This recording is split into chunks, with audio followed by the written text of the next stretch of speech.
Começa agora o 11º episódio do Fonseca Cast, o espaço destinado para pessoas que acertam, criam, erram, se desenvolvem e desenvolvem outras pessoas através das palavras e suas ações. Meu convidado hoje é meu xará e amigo Alex, que escolheu a profissão de advogado para fazer parte da sua vida. Quando que isso entrou na sua vida e por quê? Bom, vamos lá. Primeiramente, Alex, te agradecer aí pelo espaço, te agradecer pelo convite. Para mim é extremamente prazeroso estar aqui conversando com você. E dá uma boa tarde para todo o pessoal também que te acompanha aí. Tá aqui é o que a gente chama de tempo de qualidade, né? Mas a advocacia ela surgiu na minha vida acho que desde sempre, porque a minha mãe é formada em Direito e apesar de não exercer a profissão, eu sempre tive na minha cabeça a advocacia como uma possibilidade por conta da influência dela.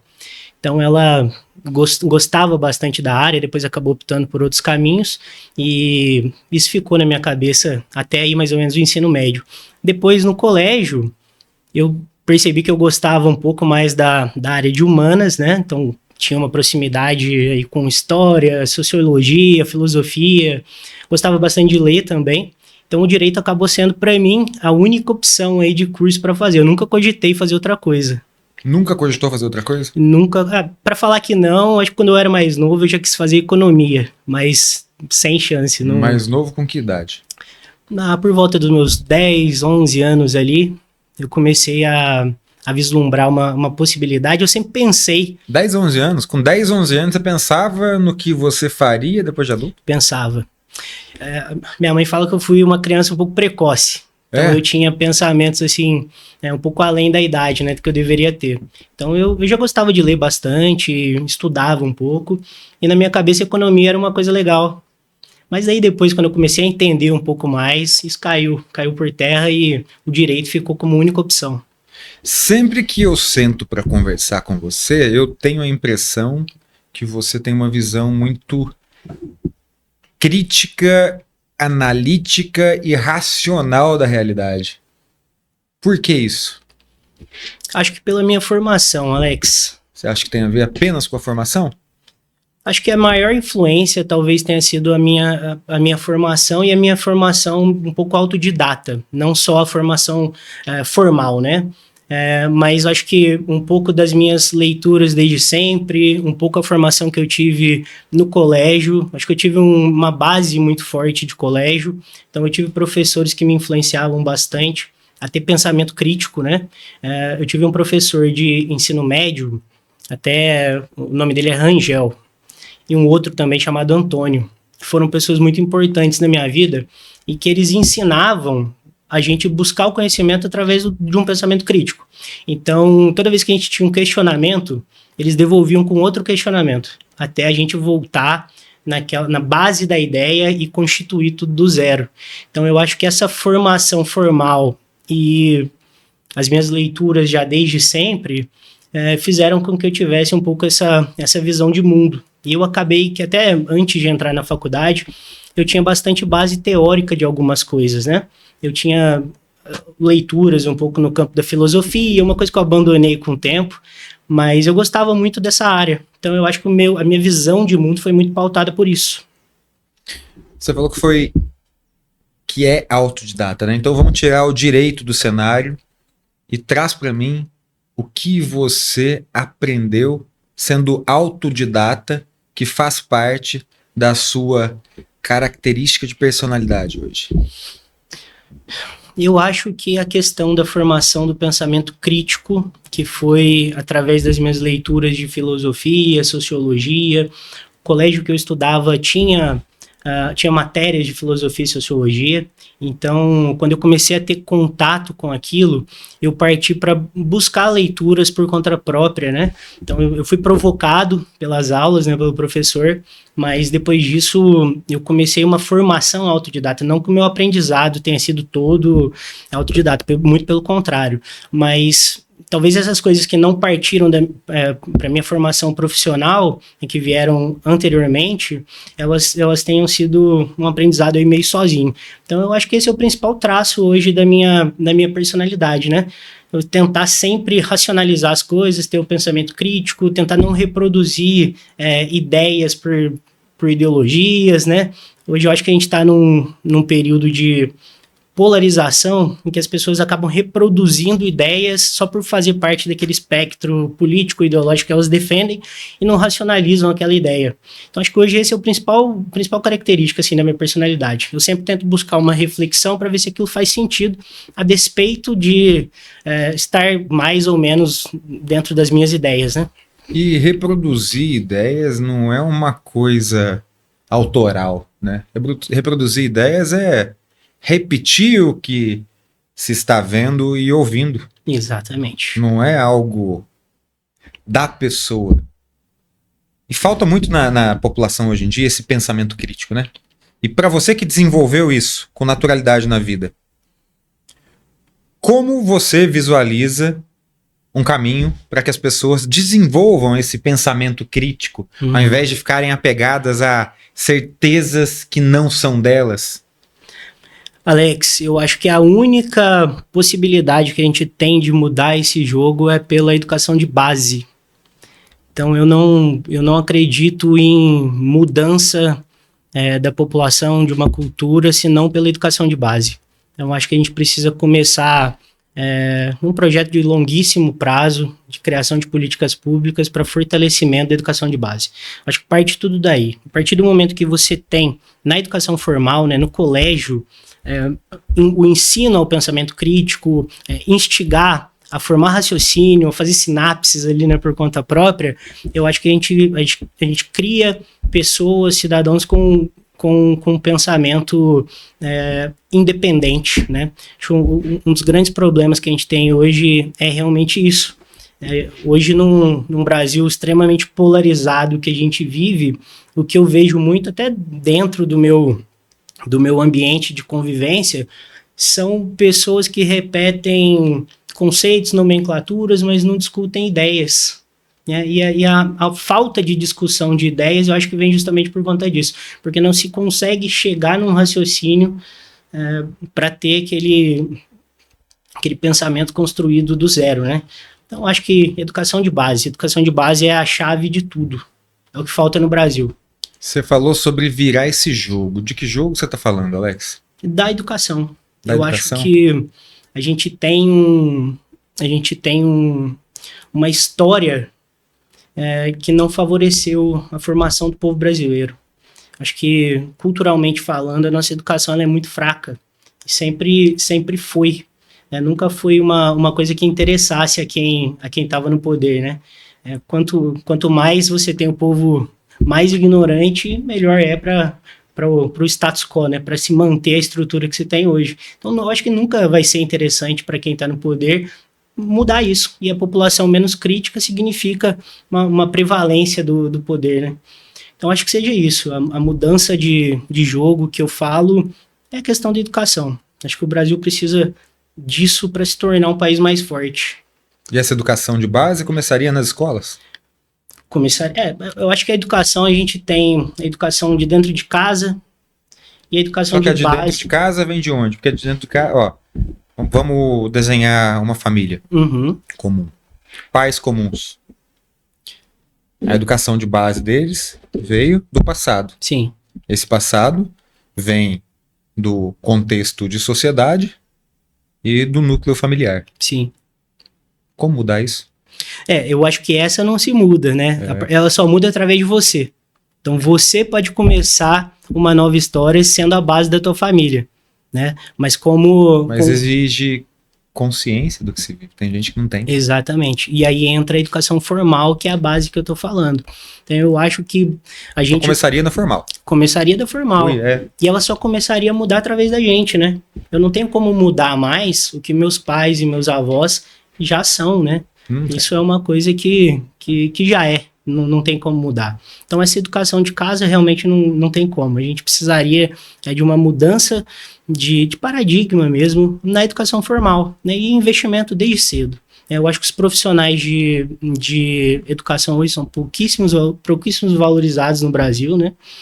Principalmente aquele profissional que começa na creche, na primeira infância, ensino fundamental, é uma inversão de valores que a gente tem e o que a gente precisa é de uma política de valorização. Eu acredito na mudança política através da educação, Alex. Acho que essa é a minha principal ideia, assim, para o Brasil, né? Mudança política através da educação. Exatamente. É uma mudança de cultura através da educação por meio da política. Você acredita que isso seria a solução, mas você acredita que isso tende a acontecer?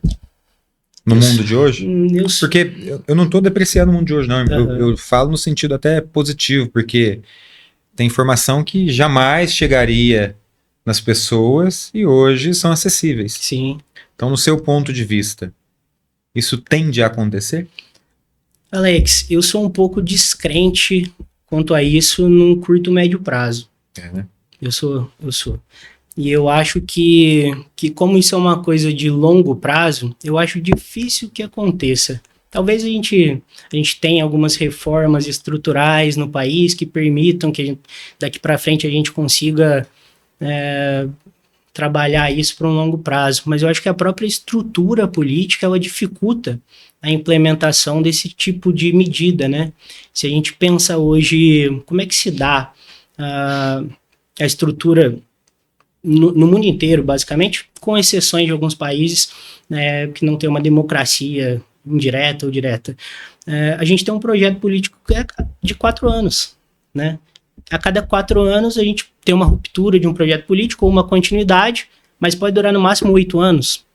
Então, a gente não consegue pensar política pública para além desse horizonte, né? Porque quem está lá precisa fazer coisa que vai surtir efeito na hora.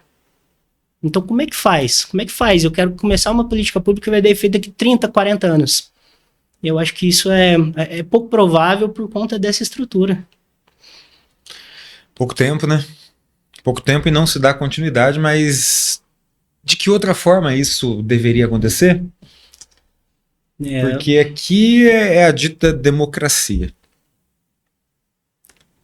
E a lei determina esse período de mandato político. Qual que é a importância da lei para um país, da legislação de um país? A importância da lei, eu acho que é... Fora do contexto óbvio. Eu acho que é tirar a gente de um estado de selvageria. De um estado de selvageria. Um estado de natureza, até trazendo aí as leituras que eu citei anteriormente, a gente tem isso... a gente tem isso em Thomas Hobbes, que é um autor lá do passado, que ele fala da importância do pacto social que foi firmado para que a gente pudesse outorgar poder para um Estado que pudesse usar de pesos e contrapesos, né? Então, quando pode tudo, a gente não tem limite de nada. Então, acho que a lei ela é importante para que algumas condutas que são moralmente aceitas dentro do nosso contexto social sejam travadas. Eu acredito que sem a lei não tem nada. Qual o nome desse autor? Thomas Hobbes. E você consegue contextualizar essa leitura dele para que eu entenda melhor? Bom, basicamente, o que ele fala? Ele fala da existência de um pacto social, né? Então vamos entender aqui que a gente está num ambiente de um estado de natureza, né? O estado de natureza é aquele estado que não tem controle de nada, né? Nós não temos influências de nada, não existe nenhuma legislação, não existe nenhum estado condutor, não existe absolutamente nada. Quando eu não tenho isso, eu tenho talvez a barbárie completa, né? Porque se nada é proibido, tudo pode. A partir disso, ele traz a ideia desse pacto entre a sociedade, para que a sociedade constitua algo maior, que seria o Estado, para que o Estado pudesse impor condutas de cima para baixo que seriam aceitáveis dentro daquela sociedade, né? Então, a partir disso, nasce a ideia de Estado, como a gente tem hoje, né?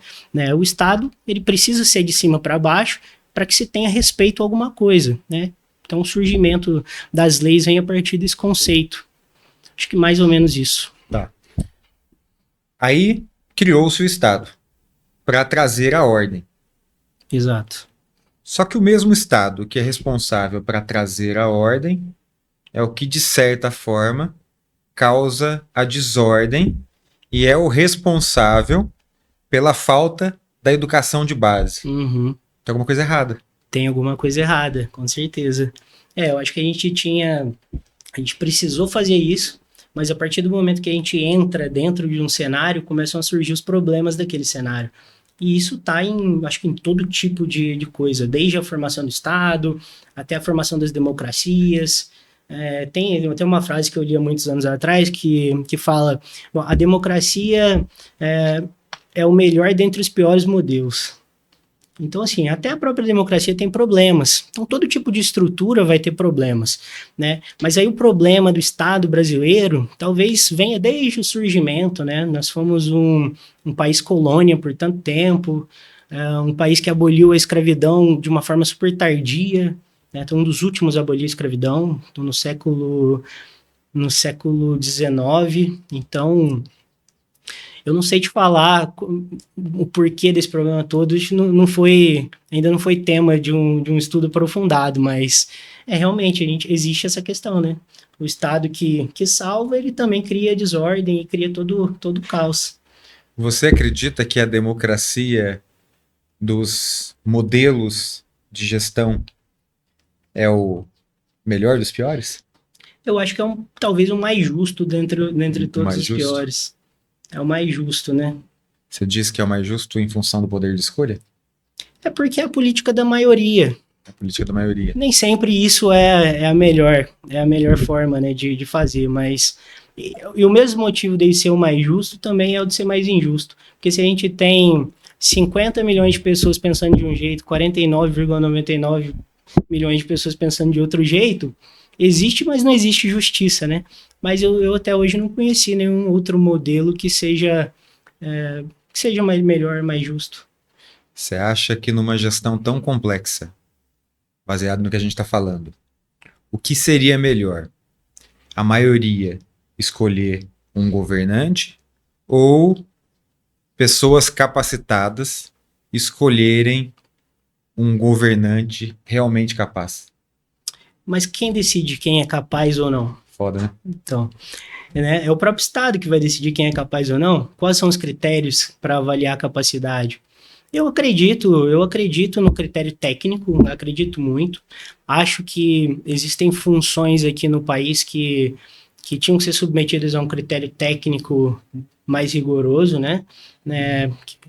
A forma de escolha, os processos deviam ser diferentes. Mas aí a gente entra numa questão que também vai ser complicada. É utópico, né? É utópico. Eu acho que é isso. O ser humano, ele tende a ter ideias que são utópicas e inaplicáveis. A gente não tem pra onde fugir, né? Complicado. Você falou da sua mãe, né? E seu pai, cara? O meu pai, ele tem um salão de cabeleireiro. Ah, é? Inclusive, é até engraçado, porque... Que idade que ele tem? Meu pai tem 59 hoje. Jovem. Mas desde moleque, meu pai é cabeleireiro. É? Desde os 11, 12 anos dele. E ele vem de uma família de cabeleireiros. Olha que interessante. Então, todo mundo... Ele corta cabelo até hoje? Corta até hoje. É? Corta até hoje. Uma pessoa que fica doente se não trabalhar. Você falou a influência que a sua mãe exerceu na sua vida. E seu pai? Qual a influência ele exerceu na sua vida? Total, cara. Assim, a minha mãe me influenciou muito, principalmente na minha parte profissional, não só de escolha, mas como de conduta também. Mas acho que o meu pai me influenciou na minha personalidade. Acho que a minha personalidade hoje ela foi integralmente moldada pelo meu pai. Mas o meu pai não é uma pessoa de falar muito, assim. Ele é uma pessoa que as atitudes dele me ensinam. Então, eu vejo meu pai muito mais com o olho do que com o ouvido. Exemplo. Exemplo, exatamente. Ele influenciou na sua personalidade. Qual é a sua personalidade? Eu acho que ser uma pessoa um pouco aguerrida. O que é uma pessoa aguerrida? Eu acho que, principalmente, não me deixar intimidar, né? Eu até cheguei a te falar uma frase num almoço que nós tivemos, que é: ou você intimida o mundo ou o mundo intimida você. É. Então, eu acho que é não se deixar intimidar com nada, né? A gente não é nem melhor nem pior que ninguém, então não existe motivo para intimidação. Não existe porquê a gente tem medos infundados de algumas coisas, né? Então, acho que a principal característica que eu tenho e que meu pai me trouxe foi essa. Meu pai sempre foi um cara de condutas muito fortes, né? Que sempre me mostrou a importância de que a palavra não volta atrás, de que eu precisava ter firmeza naquilo que eu estava fazendo e que se alguém me atacasse de alguma maneira, abaixar a cabeça não era uma opção. Bater também não é uma opção, mas é ser sólido, né? Ser sólido. O que são medos infundados? Você acabou de falar. Eu acho que medo sem nenhuma justificativa plausível, medo de viver, cara. Eu acho que é isso, né? Pô, fui convidado para vir num podcast. Ah, não vou porque eu tenho medo de um julgamento externo. Não, vamos. A vida é para frente, a gente tem que progredir, né? Então, assim, são medos de coisas que não representam absolutamente nada. Que problema tem um julgamento externo, por exemplo, né? Isso aí não é um problema. Agora, ter medo de morrer por excesso de uso de álcool, por exemplo, aí é um medo fundado, né? Existe uma fundamentação disso, mas coisas que são criações da nossa cabeça, diante da sociedade que a gente vive, eu acho que são infundadas. Eu acho que é isso que eu aprendi durante a vida. A maioria dos medos relacionados à criação da nossa cabeça são voltados para a opinião alheia. Exato. A maioria. Exatamente. A gente está vivendo um momento de muita reforma legislativa, né? Muito. E você consegue falar, diante disso tudo, se há algo bom acontecendo? Porque eu só falo de coisa ruim, cara. Uhum. Né? Há algo bom acontecendo. Você está sempre por dentro disso, que você sempre fala sobre isso. Sim. Assim, Alex, a gente precisa olhar da perspectiva da coisa como ela é e da coisa como ela se propõe ser. Então, assim, o que a gente tem hoje é um modelo que eu chamo de uma coxa de retalhos. Até uma coisa que a gente aprende na faculdade, né? Nossa legislação hoje é uma coxa de retalhos. Né? Toda a nossa legislação ela é muito antiga, mas a gente tem um marco muito importante, que é a Constituição de 1988. Então, essa Constituição, ela inaugura um novo paradigma de direito. 88 é a nossa última. Então, ela inaugura um novo paradigma de direito, né? Então, a partir dela, todas as leis que são anteriores, elas tiveram que ser validadas pelo crivo da Constituição. Né? E tudo que vem para frente precisa passar no crivo da Constituição.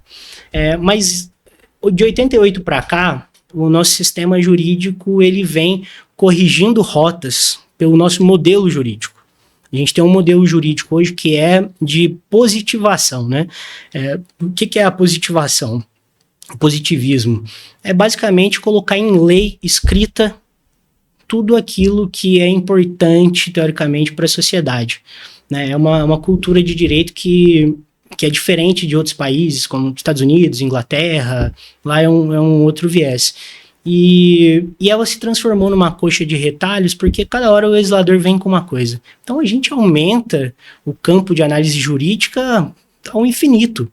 Então hoje, muita coisa foi deturpada, muita brecha teve que ser corrigida com o tempo e acabou que foram criando vários bichos de 7 cabeças dentro da legislação. Então a gente precisa de reformas, precisa. Não acho que a Constituição seja o problema, apesar dela ter inúmeras emendas, mas precisamos reformar. Acho que as principais reformas que a gente tem agora, né, a principal seja a reforma tributária. Né? Então, a reforma tributária ela é positiva ou negativa? Bom, diante dessa coxa de retalhos que é a legislação hoje, ela é positiva, porque ela traz um ambiente de simplificação tributária, não é como deveria ser, mas é uma melhoria nesse sentido, simplifica e acaba com algumas questões que são, vamos dizer assim, que são absurdas. Então, nesse sentido, ela é positiva. Mas tem muito aspecto negativo, né? O que vai ser daqui para frente não é a reforma que a gente esperava, mas é uma reforma que melhora um pouco o que está hoje. Do ponto de vista de aumento de carga tributária, de onerar alguns setores, aí ela é negativa. Então a gente corrige um lado e o outro ainda fica prejudicado. Ela vai simplificar em que sentido, Alex? Alex, ela simplifica a quantidade de legislação que existe hoje. A gente tem um tributo hoje no país, 2 tributos, né? O PIS e a COFINS, que eles têm uma quantidade de leis esparsas, né, espalhadas pelo ordenamento jurídico muito grande. Até que foi unificado recentemente, mas ainda é muito grande. Então hoje, quando a gente vai pegar para estudar um tributo, a gente precisa consultar muitas bases legais para poder formar um raciocínio jurídico. Então ela simplifica nesse sentido, ela diminui ali a quantidade de ramificações legislativas. Exatamente. Ela diminui também a quantidade de obrigações acessórias que precisam ser declaradas, né? Então reduz o trabalho contábil um pouco nesse sentido. Não agora, a contabilidade vai ter um aumento bem grande, viu? O pessoal da contabilidade aí vai ter um aumento bem grande de trabalho agora, mas no futuro ela tende a diminuir, porque diminui as obrigações que precisam ser informadas ao governo e ela simplifica o entendimento de algumas coisas. Como eu te falei, quando a lei foi formada inicialmente, ela estabeleceu uma coisa. Depois, várias interpretações foram dadas àquilo. Agora a gente traz tudo isso que está em discussão, tudo isso que ficava no ambiente do contencioso, do judiciário, a gente traz para dentro da lei. Então a lei resolve aqueles problemas que estavam acontecendo, aquelas discussões, como é que vai ser, é assim, é de outro jeito, qual a interpretação disso. Então ela traz e simplifica um pouco isso. Ela já traz o entendimento como ela deve ser. Então nesse sentido simplifica, tirando que diminui a quantidade de tributos. Diminui a quantidade, mas não diminui a arrecadação. Isso é importante. Então hoje a reforma tributária ela propõe uma simplificação de 5 tributos para 3, né? A gente vem para um sistema chamado IVA dual. O IVA seria a ideia de imposto sobre valor agregado. É algo que tem nos Estados Unidos, na Europa. Então a gente pegou um pouco do modelo americano, um pouco do modelo europeu e tentou trazer aqui para o Brasil. Então o IVA, ele pega ICMS, que é um tributo estadual, ISS, que é um tributo municipal, e transforma esses dois em um tributo chamado IBS. Então, 2 viram 1. Ao passo que... IBS? IBS é o Imposto sobre Bens e Serviços. E essa tributação, ela é federal e estadual unificada em um só. Né? Então, a gente vira de 2 para 1. E na tributação federal, a gente também teve uma simplificação que é PIS e COFINS viram CBS, que é Contribuição sobre Bens e Serviços. E o IPI, que é um dos grandes problemas que a gente tem hoje também, ele é transformado para um outro tributo que chama IS, que é o Imposto Seletivo. O IS, ele pegou uma característica do IPI e virou um tributo. Então, é o chamado Imposto do Pecado. Né? Então, O IPI era o quê? O IPI é Imposto sobre Produtos Industrializados. Então, todo o processo da indústria, ele passa pelo IPI, né? Só que o IPI, ele tinha esse critério da seletividade. Então, assim, a indústria alimentícia, indústria da saúde, ou indústria automotiva, ou indústria do álcool, por exemplo, cada um desses objetos, eles são incentivados ou desincentivados o consumo pelo governo. Então, com base nesse incentivo ou desincentivo, a alíquota do IPI é maior ou menor. E ele foi transformado nesse imposto do pecado por conta disso, né? Então, coisas que são desincentivadas, álcool, tabaco, por exemplo, vão ter uma alíquota muito alta. Produtos de cesta básica, produtos de saúde, uma alíquota mais baixa. Exatamente. Isso é interessante. Isso é bem interessante. E é uma forma do Estado conduzir aquilo que ele quer ou não que seja consumido, né? É até um controle de saúde, uma questão de saúde pública, né? Então, de certa forma, vai acontecer um desestímulo ao álcool, ao tabaco. Porque se fica mais caro, desestimula o consumo. Exatamente. Essa é a ideia. Isso sempre existiu, tá?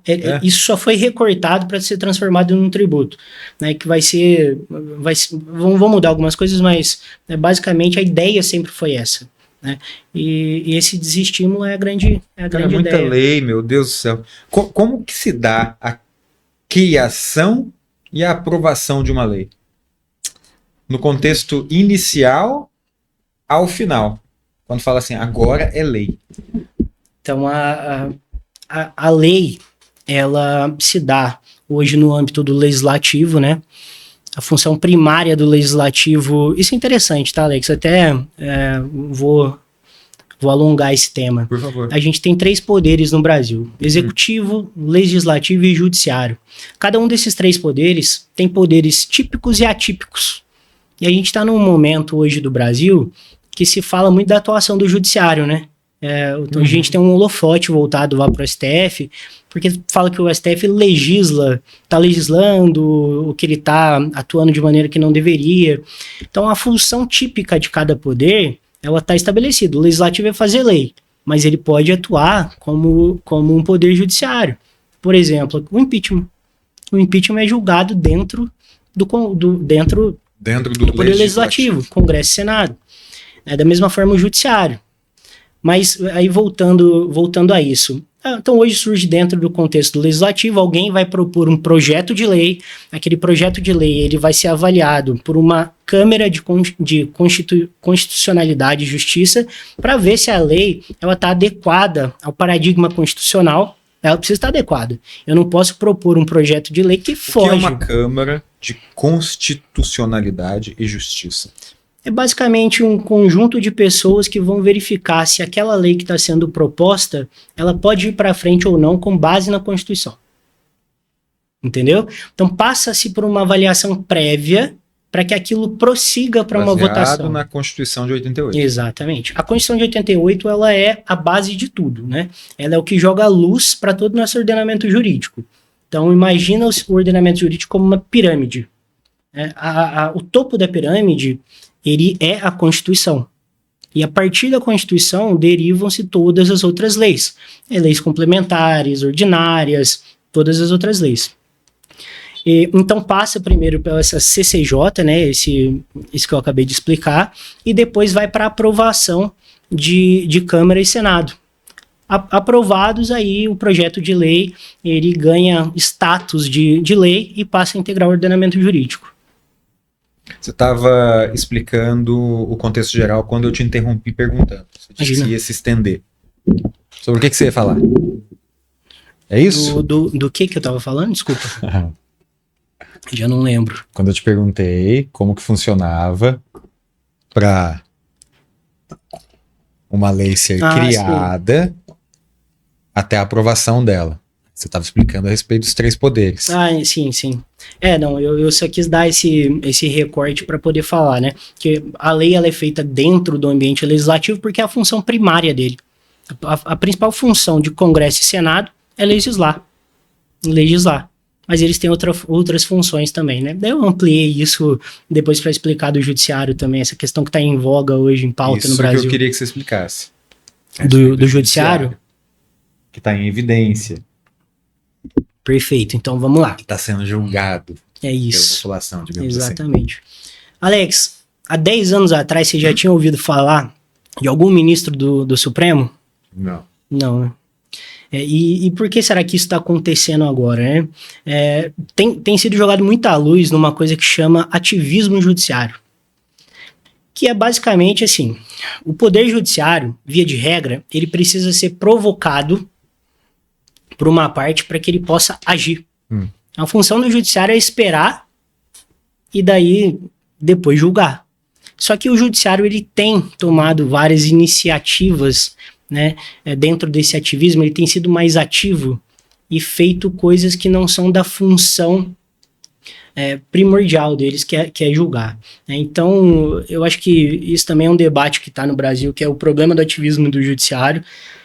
O judiciário ele está muitas vezes inovando na questão legislativa, ele dá interpretações a uma coisa que é praticamente legislar de forma diversa aquilo que já foi legislado,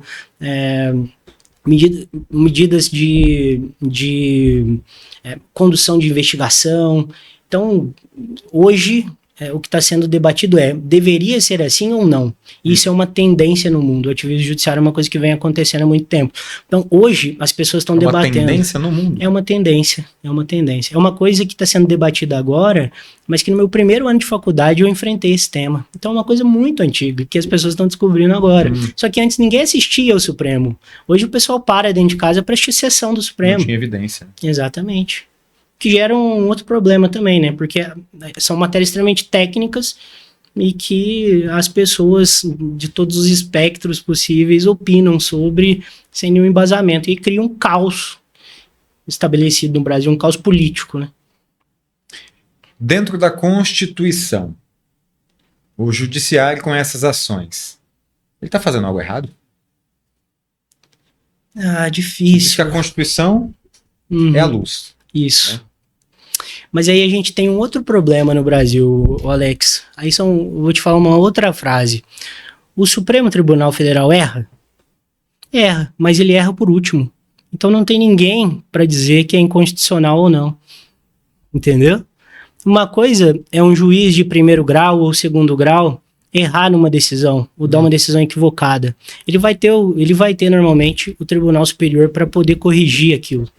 O Supremo não.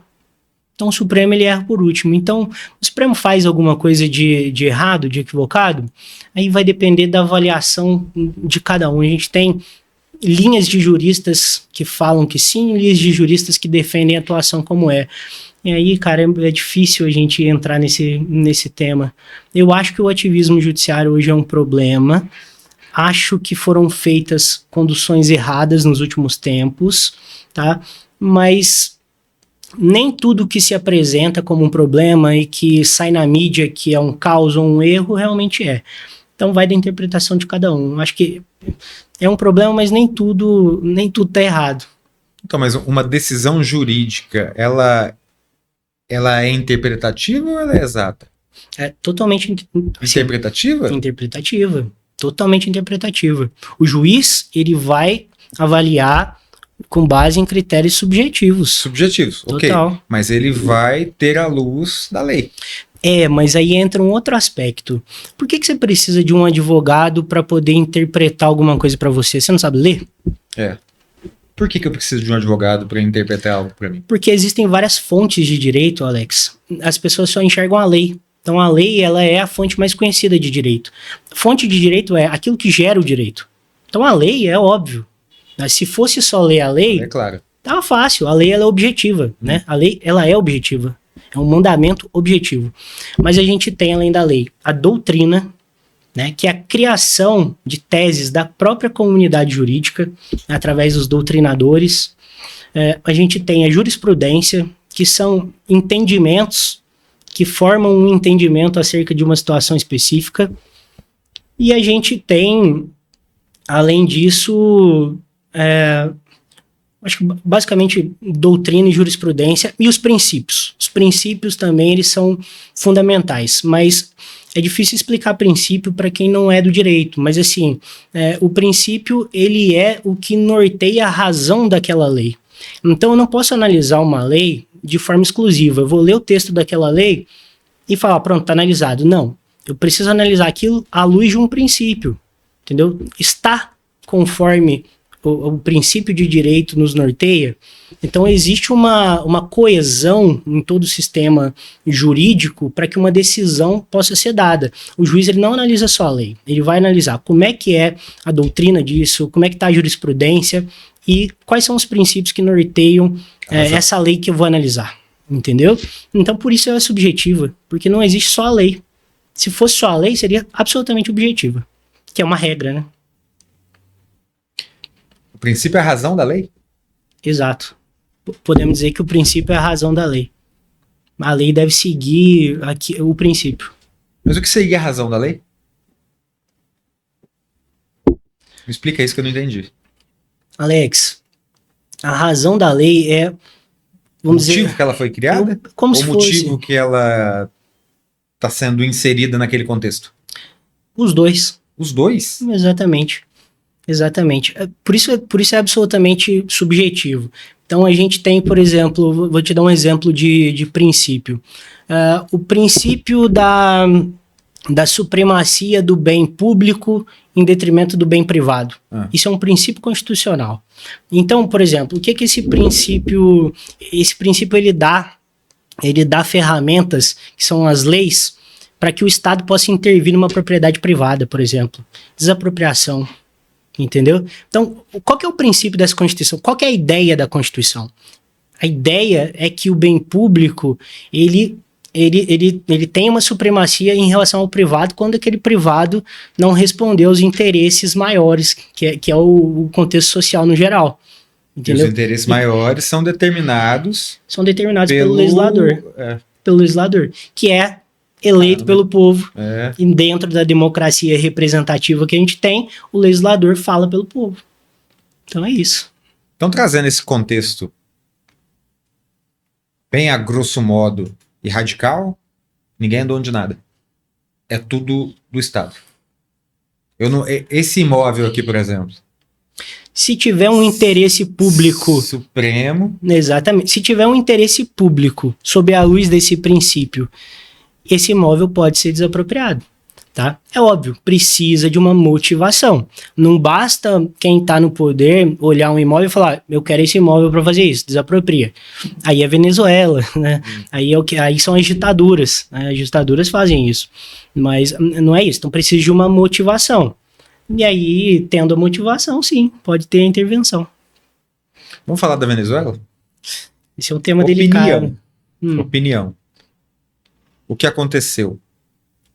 Dentro do aspecto legislativo. Poderia ter acontecido?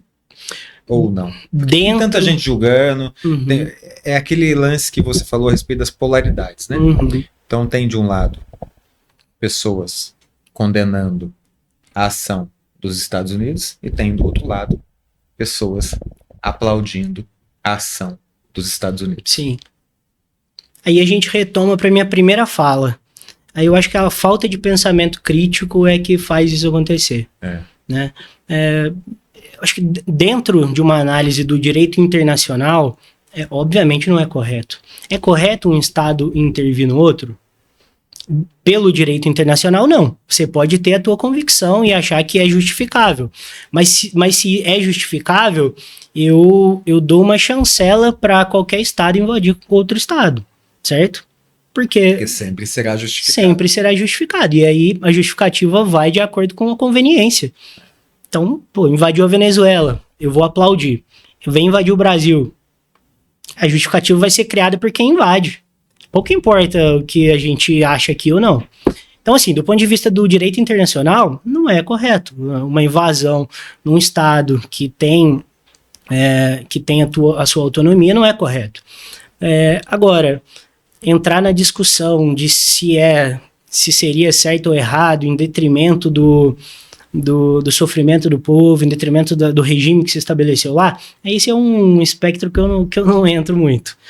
Mas o que a gente teve, eu acho que de mais impactante e inovador, e aí sim, eu acho que isso quebra tudo que a gente já viu, é que não houve nenhuma justificativa humanitária para a invasão. O Trump foi bem claro, não invadiu por conta do petróleo.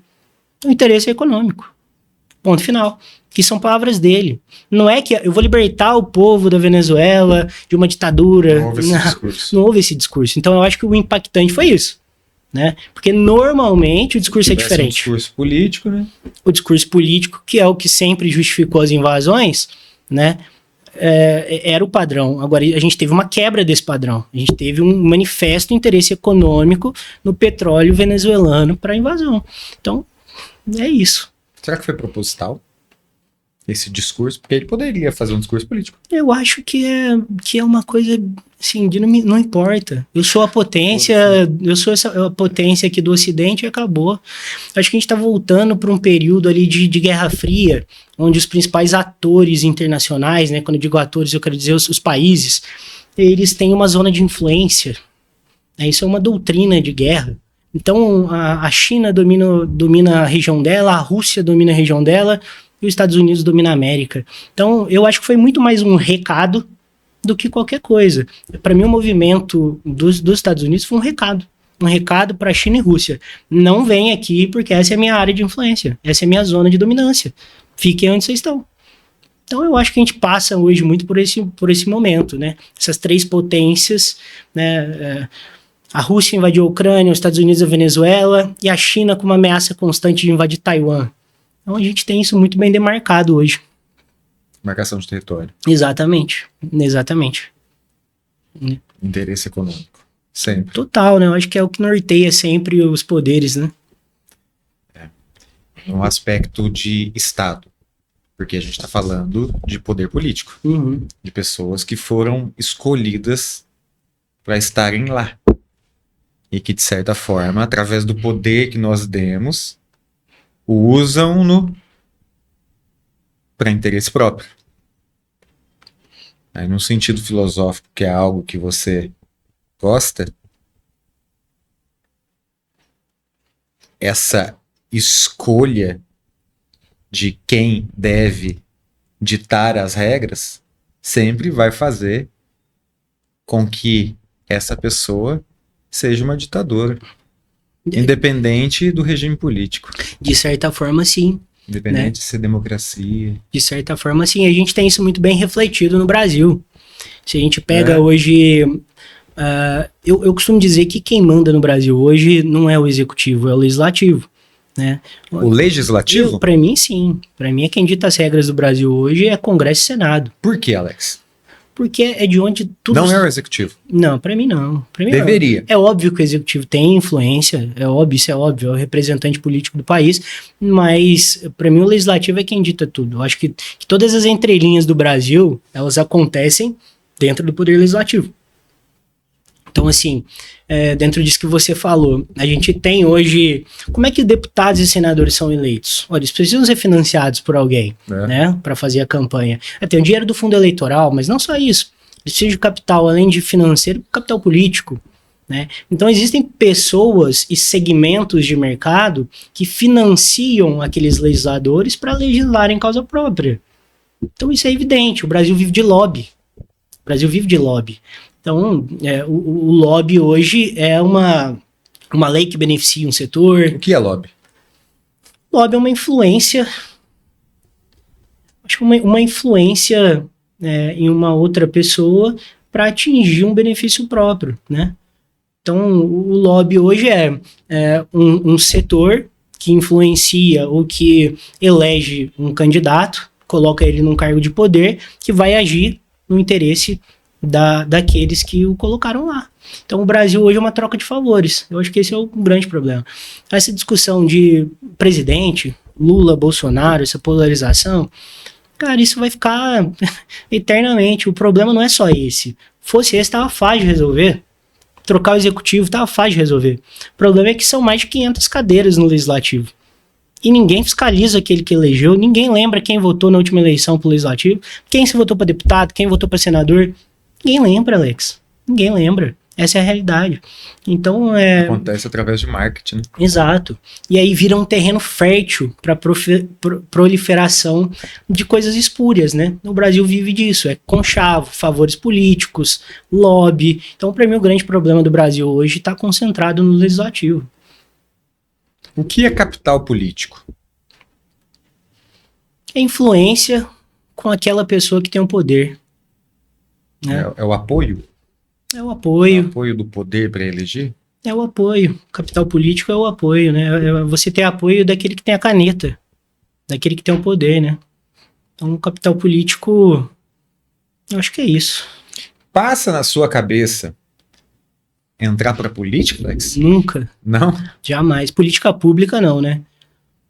Se a gente voltar para assim, política, tudo que a gente faz é política, né? Sim, mas eu digo política pública. Não, de forma alguma. Exercer um cargo de deputado? Não, nunca. Não, por nunca. quê? Não, acho que vai contra a minha natureza. Eu não quero caçar problema para mim de nenhuma forma. Eu acho que é uma... Assim, tem pessoas que nascem para isso e eu acho que a gente deve buscar e apoiar os bons políticos, porque senão os ruins, eles vão ter o espaço, né? Mas não é para mim. Eu acho que cada um tem um perfil. Meu perfil não é esse. Acho que tem pessoas com perfil empreendedor, pessoas com perfil para ser empregado, para ser político, e eu não tenho perfil para ser político, não, definitivamente. Não quer caçar problema. Não, para mim não. Mas ao mesmo tempo você abriu uma empresa, você é empresário. Eu não quero, eu caço um problema diferente, né? Talvez estou caçando até um problema maior, mas aí é o meu perfil. Tá, qual que é o problema que um empresário dentro do direito caça? Nossa, Alex, ó, o direito como profissão é uma profissão, assim como todas, né, mas extremamente desafiadora, principalmente no início. Né? Eu acho que na advocacia a gente tem talvez os 5 anos iniciais mais difíceis de todas as profissões tradicionais. Acho muito complicado. Então, quando você empreende na advocacia, você e não tem nenhum tipo de base, né, de influência, um escritório de família, como é o meu caso, né? Eu nunca tive nenhum escritório de alguém na minha família que pudesse me ajudar a iniciar. Eu acho que o principal problema é que você precisa captar cliente. Captar cliente é uma coisa difícil em todos os setores, e a advocacia ainda te trava muito na captação de cliente, porque não te permite fazer marketing de diversas maneiras, não permite a divulgação da forma convencional. Então, acho que esse é o principal problema de quem começa, né? Iniciar é muito difícil, porque você inicia com custo e não tem receita. Foi literalmente assim que eu iniciei, né? E depois, todos os problemas que uma empresa tradicional enfrenta, um escritório de advocacia também enfrenta, né? Tinha-se antes uma advocacia muito diferente, né? Que era o advogado que senta atrás da cadeira, espera o cliente chegar, e aquilo era gerido como uma coisa totalmente diferente de uma empresa. Hoje não. Hoje os escritórios de advocacia precisam adotar governança corporativa, precisam ter cultura de empresa, precisam ter processos criados. É uma luta que a gente está hoje lá no escritório, né? Trabalhar de forma metódica, profissional, absolutamente profissional, né? Para poder prosperar. Então, assim, desafios são diversos. Além disso, acho que o que mais me desafia hoje em empreender na advocacia é saber lidar com problemas dos outros sem levar isso para casa. Isso eu acho que é o principal desafio. Não leva para casa? Eu já levei muito, Alex. Já levei muito, muito mesmo. Mas é uma coisa que a gente tem que aprender a separar, né? Saiu do escritório, tem que zerar a cabeça, porque senão... Mas você zera a cabeça? Não, mas cara, eu não levo eu acho mais que isso tanto. É impossível, viu? É impossível. É uma coisa... Eu acho, tem comigo que é impossível. Você zerar a cabeça... Tem um amigo meu que é programador que ele fala que ele consegue. Eu duvido. Duvido, mas ele fala que ele consegue, no sentido de... Acabou o trabalho, chego em casa, eu desligo a caixinha do trabalho e ligo a caixinha da família. É bem difícil, né? É muito. Esse eu acho que é o principal desafio que eu enfrento hoje, né? Mas quando você tem uma problemática seríssima para resolver amanhã. Não consigo. Não consigo. Perceber a mente é uma coisa, controlar é outra. Exatamente, eu acho que é isso. Eu acho que você colocou perfeitamente agora. Perceber uma coisa, controlar é outra. Eu não tenho controle disso, mas eu aprendi a perceber os meus problemas. E através disso, alguma coisa eu consigo relativizar. Então, assim, eu já aprendi a absorver muita coisa, mas realmente eu não consigo zerar completamente. Mas entender que o problema do outro é o problema do outro e que eu vou fazer o melhor para poder resolver aquilo dentro do meu ambiente de trabalho. Então, assim, esse é o maior desafio. Acho que esse é o maior desafio. Na faculdade de Direito, vocês aprendem sobre gestão de pessoas, administração? Não. Não? Nada. Aí você sai para empreender, você tem que... Exato. Desafio mesmo, hein? Você estuda Direito, depois você... Como foi isso? Porque você tem uma equipe hoje, né? Tem. São quantas pessoas? Hoje a gente tem uma equipe de 8 advogados. 8 advogados. Isso. Mas, assim, na faculdade ela te joga... Acho que todo curso é assim, né? Talvez medicina seja talvez medicina seja um pouco diferente, mas aí é só um achismo meu, porque eles têm a residência, né?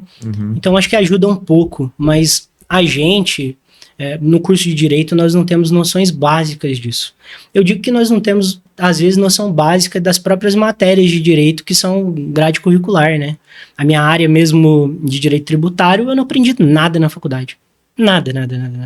Eu tive um semestre de direito tributário, um semestre não é o suficiente para aprender, e conceitos básicos, né? Eu fui buscar depois na pós-graduação, na minha formação profissional, né? Sim, mas essa questão de gestão, isso é uma coisa que a gente precisa se desenvolver depois. Cara, eu acho que esse é o desafio do empreendedor, e eu acho que esse é o principal problema do empreendedor brasileiro. Como a gente lida só com empresas lá no escritório hoje, o que eu percebo, Alex, é que existe um nível de amadorismo muito grande na gestão profissional de uma empresa, né? Então, esse é um problema que eu enfrento, é um problema que todos os empresários enfrentam. E aí você decide como é que você vai lidar com isso. Você não aprendeu na tua formação técnica, mas você vai ter que aprender para a tua função profissional. E eu acho que isso é pouco explorado no Brasil hoje, na questão de gestão, profissionalização do trabalho. Então acho que esse é o grande problema. Alex, a gente chegou nos últimos 5 minutos. Eu queria que você falasse a respeito do seu escritório, da sua empresa, o tipo de solução que você é capaz de trazer para as pessoas e deixar seu contato para o pessoal. Maravilha. Então, Alex, agradecer novamente pelo espaço, pela oportunidade de estar aqui conversando com você. E, bom, hoje o nosso escritório é um escritório de advocacia empresarial. Nós trabalhamos na área do direito empresarial de forma geral, contratos, conflitos societários, direito tributário, é uma das coisas que a gente mais faz hoje no escritório. Então, o que a gente gosta de fazer hoje é estruturar e reestruturar negócio. Basicamente isso. Então, a gente tem hoje uma equipe multidisciplinar no escritório, né? Os 8 advogados que são da equipe, cada um tem uma formação numa área, e a gente trabalha muito projetos multidisciplinares, né? Estruturação e reestruturação, acho que é a base. A gente pega a operação de uma empresa, entende como pode melhorar aquilo em todos os aspectos que o direito oferece. Então, desde planejamento tributário, né? Que é planejar de forma eficiente o pagamento de tributo, até reestruturação de rede de contratos, né, de que forma que a rede contratual pode te favorecer, né, pode te tirar risco. Então, eu acho que o direito, o que a gente busca fazer é de mitigar o risco e de potencializar o resultado. Então, nosso escritório hoje é voltado para essas operações de estruturação. A gente trabalha muito forte hoje também, através de um sócio recente que entrou no escritório, o movimento que a gente fez agora recentemente, a gente agregou uma banca de IPI no escritório também, de propriedade intelectual, e é um cara com uma atuação muito forte. Banca de IPI?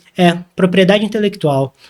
Basicamente trabalha com patentes, muito legal. Gestão de patentes para indústrias, muito importante. Captação de recursos para empresas de tecnologia, startup. Então, hoje a gente tem uma atuação muito voltada para o mercado imobiliário. Então, desde construção civil a negócios imobiliários, indústria e tecnologia. Acho que hoje são os principais setores aí que nós atendemos e gostamos de atender e trabalhar com essa reestruturação. Legal, Alex, muito obrigado. Encerramos aqui o 11º episódio do Fonseca Cast com Alex, meu xará, que trouxe pra gente uma visão simplificada da importância das leis nas nações. E foi muito bacana. Segundo Alex, a Constituição de 88 é o que traz luz ao entendimento dessas leis, porém, como tudo no mundo, tem falhas. Abraço, pessoal, muito obrigado e até a próxima.